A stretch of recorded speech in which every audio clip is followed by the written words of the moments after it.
मैं doctor Renu Sharma, associate professor in botany, SPC government college Ajmer. BSc part second के third paper का जो आज हम पहला टॉपिक पढ़ने जा रहे हैं वो है प्लांट टिश्यूज़।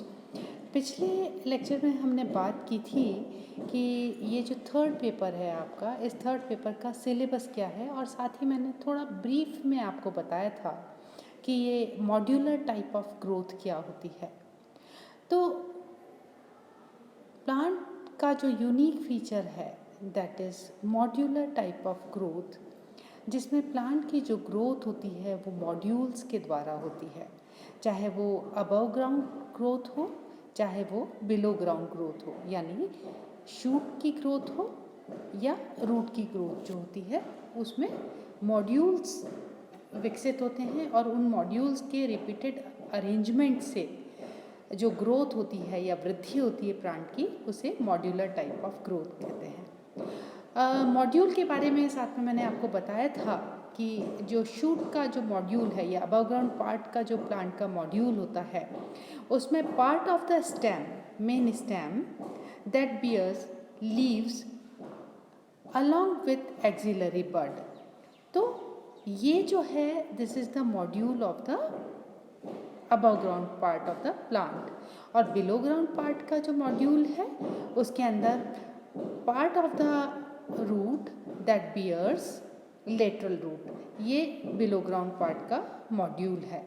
तो इस तरह से इन मॉड्यूल्स के रिपीटेड या इटरेटेड अरेंजमेंट से जो ग्रोथ होती है, ये growth modular type of growth कहलाती है, और ये यूनिक फीचर है प्लांट्स का।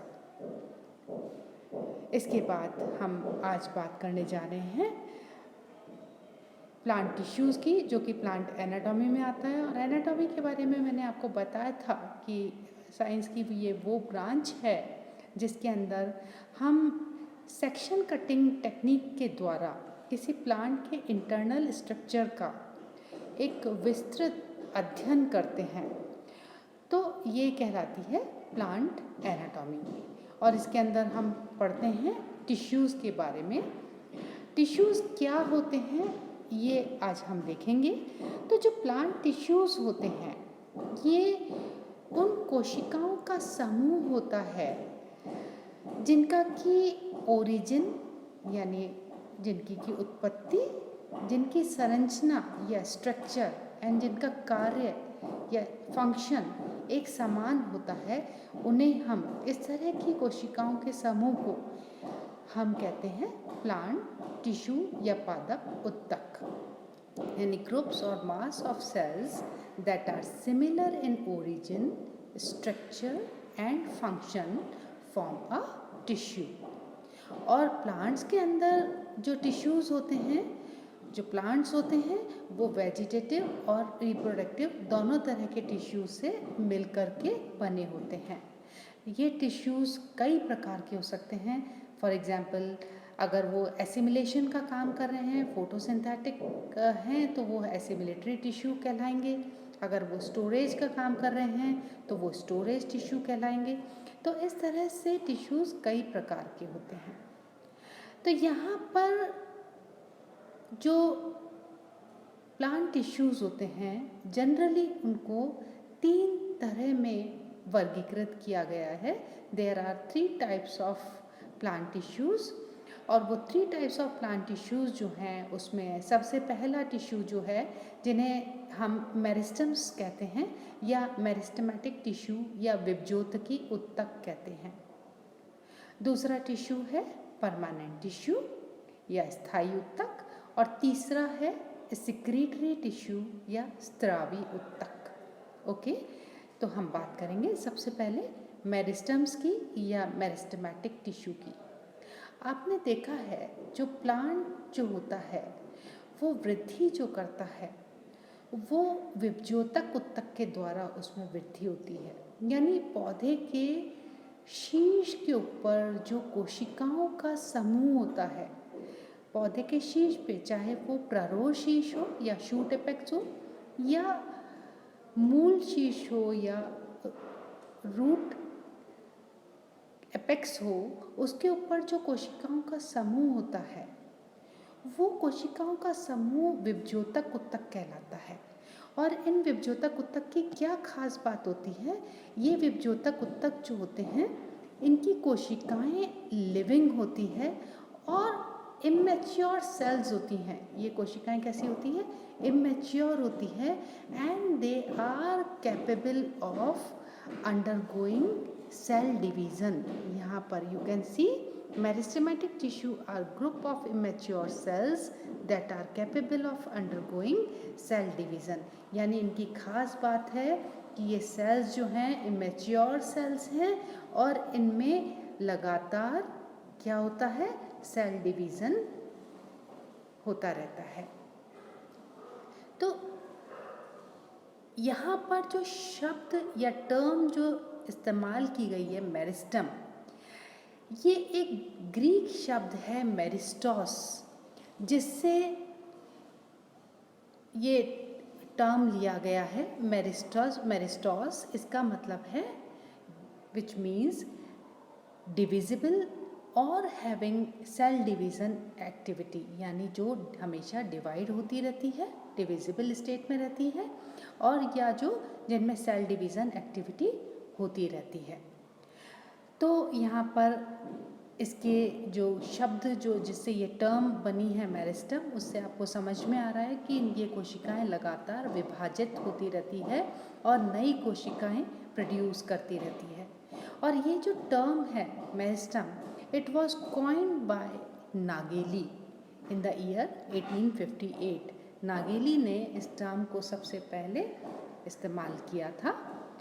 अब प्लांट्स के अंदर जो मेरिस्टेमेटिक टिश्यू होता है, जब एक एम्ब्रियो से एक प्लांट की वृद्धि होती है, प्लांट जब डेवलप होता है, विकसित होता है, तो उस प्लांट में जो मेरिस्टेमेटिक सेल्स हैं, ये कुछ सीमित स्थानों पर ये लोकेटेड हो जाते हैं।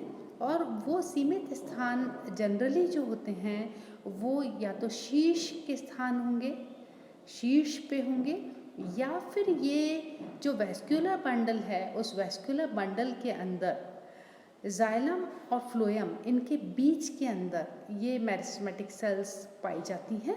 या फिर जब सेकेंडरी ग्रोथ होती है, उस टाइम पे जब पेरिफेरल ग्रोथ होगी, जब कॉर्क का विकास होगा, तो उस समय कॉर्क कैम्बियम, जब कॉर्टिकल आउटरमोस्ट कॉर्टिकल लेयर जब मेरिस्टेमेटिक होती है, तब कॉर्क कैम्बियम की तरह वो फंक्शन करती है और जिससे पेरिडर्म का निर्माण होता है। ओके, तो यहाँ पर ये जो मेरिस्टेमेटिक सेल्स हैं वो वेस्क्यूलर रीजन में या फिर स्टेम या रूट के एपेक्स में या लीफ प्राइमोर्डिया के अंदर ये टिश्यूज़ या ऊतक पाए जाते हैं। इसके बाद we will move to next slide. What are the characteristic features of meristematic tissue? तो सबसे इम्पॉर्टेंट चीज़ जो कैरेक्टरिस्टिक फीचर जो मेरिस्टेमेटिक टिश्यू का है, उसमें इनकी जो सेल्स होती हैं ये लिविंग सेल्स होती हैं, थिन वॉल्ड सेल्स होती हैं, लिविंग होती हैं, यूनिन्यूक्लिएटेड होती हैं विद डेंस साइटोप्लाज्म, उनमें घना साइटोप्लाज्म पाया जाता है और छोटी छोटी साथ में वैक्यूल्स पाई जाती हैं। तो पहली चीज़, they are living cells, they are thin walled cells with dense cytoplasm, large nuclei यानी यूनिन्यूक्लिएटेड विद स्मॉल वैक्यूल्स। ठीक है, सेल्स का जो शेप होता है, they can be oval, polygonal और राउंड इन शेप, और they can be brick shape, और they do not have intercellular spaces, ये भी इम्पॉर्टेंट चीज़ है। And these cells undergo mitotic cell division, क्योंकि ये वेजिटेटिव टिश्यू के अंदर पाया जाता है, ये इन पे जो एक्टिविटी होती है वो माइटोटिक एक्टिविटी होती है, माइटोटिक सेल डिवीज़न होता है। And they do not store food materials, क्योंकि ये स्टोरेज का काम नहीं करते हैं, इनका काम है लगातार डिवाइड होना और डिवाइड होकर के नई कोशिकाओं का निर्माण करना। और ये जो नई कोशिकाएं जो मेरिस्टेमेटिक टिश्यू के अंदर से जो विकसित होती हैं, ये नई कोशिकाएं बाद में जा कर के क्या बनाती हैं, परमानेंट टिश्यू में बनाती हैं। तो आज हम इतना ही बात करेंगे। इसके बाद हम जो बात करेंगे वो है मेरिस्टेमेटिक टिश्यू के क्लासिफिकेशन की, कि मेरिस्टेमेटिक टिश्यू जो होता है उनको किस तरह से क्लासीफाई किया गया है। That's all about my today's lecture. Thank you.